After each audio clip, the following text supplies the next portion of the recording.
What is graphic designing? Graphic designing is composed of many elements and principles, so it's hard to have a simple and straightforward definition. The easiest way to explain it is graphic designing is an art where design communicates messages to the audience using visual content. Why is graphic designing important? Graphic designing is done to solve problem or task. Suppose you have a brilliant idea for your brand and ask for advice. You spend all your money on perfecting the product and ignoring the market aspect. Graphic designing is the most important marketing tool.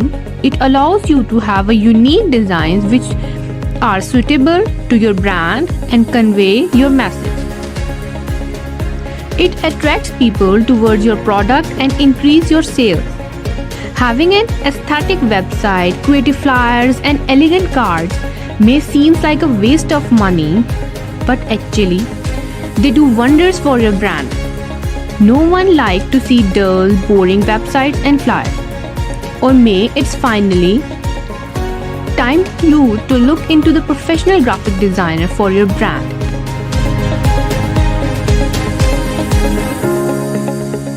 Make sure to like, subscribe our channel.